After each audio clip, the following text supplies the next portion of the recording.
Assalamualaikum warahmatullahi wabarakatuh. Bagaimana kabarnya semua? Alhamdulillah. Semoga kita semua selalu diberi kesehatan oleh Allah Subhanahu wa taala agar bisa selalu belajar dimanapun kita berada.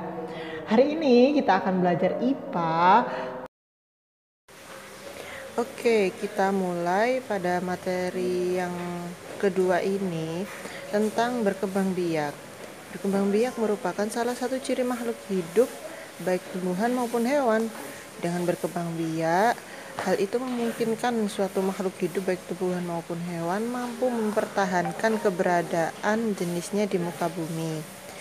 Berkembang biak itu sendiri sebenarnya kodrat dari Tuhan Yang Maha Esa yang harus kita jaga.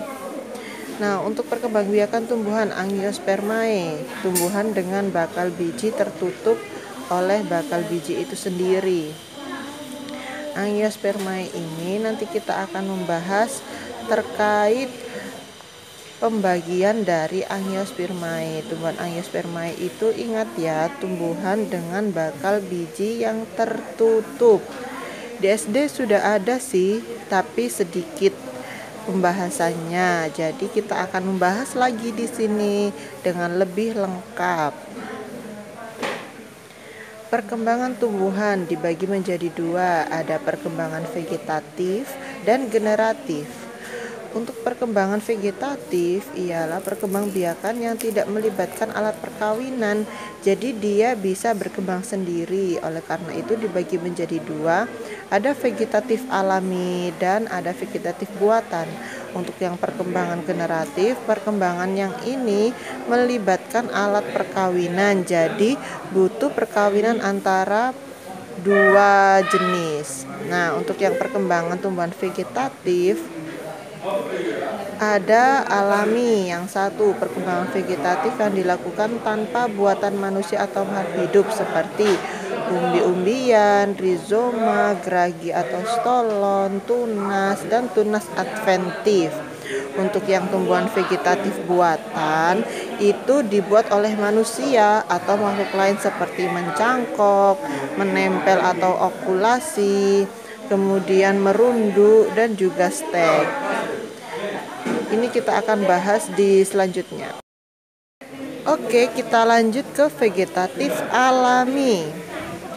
Vegetatif alami ini yang pertama ada umbi-umbian. Umbi-umbian itu bagian dari tumbuhan yang mengalami perubahan dari organ lain pada tumbuhan yang berfungsi sebagai tempat menyimpan zat tertentu. Namun pada umumnya itu menyimpan karbohidrat. Organ yang berubah bentuk tersebut dapat berubah berupa daun, batang, atau akar. Bentuk perubahan ini adalah pembesaran ukuran.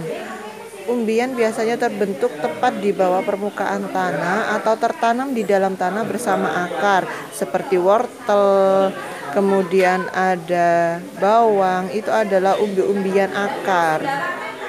Karena ada di dalam tanah bersama akar-akarnya itu tadi.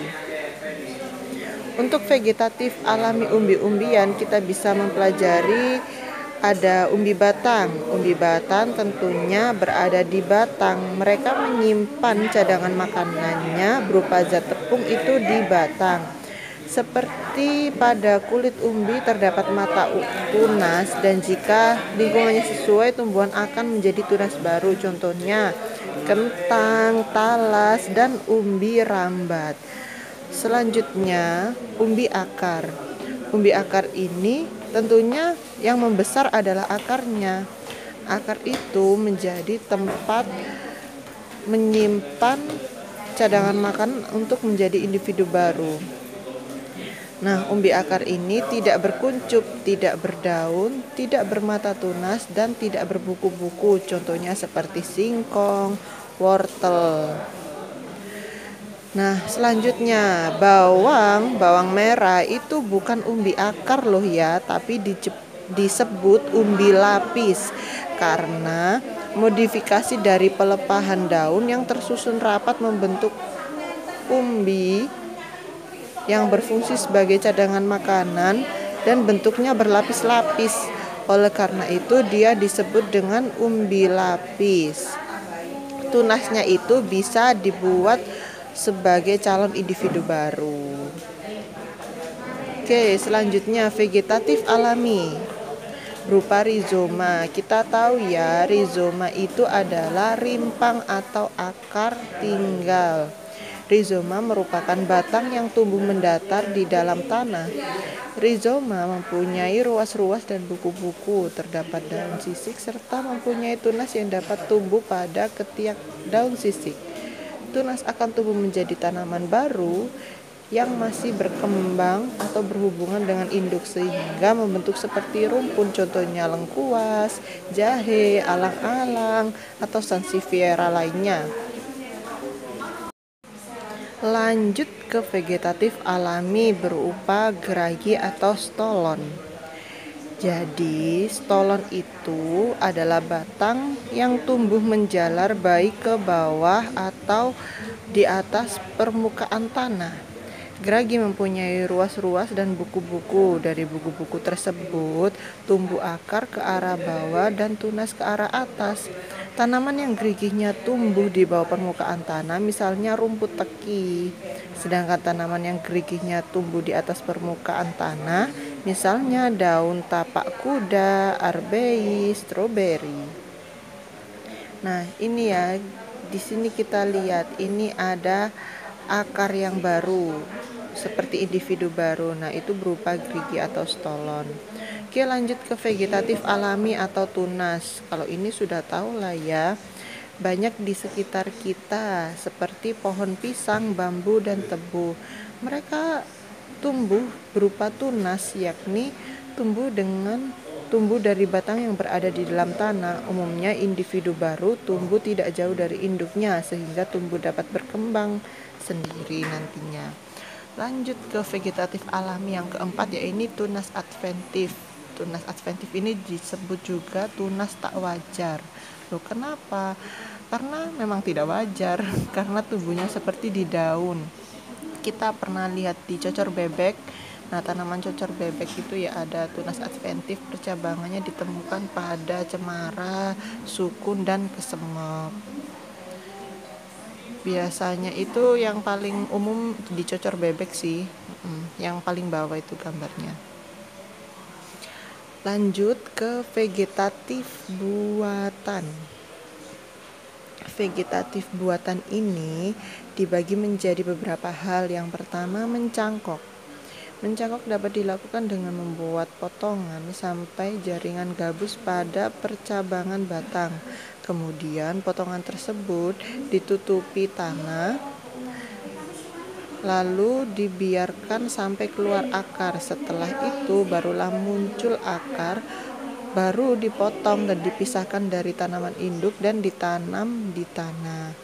Cangkok ini dilakukan untuk memperbanyak tumbuhan. Oke, vegetatif buatan yang menempel.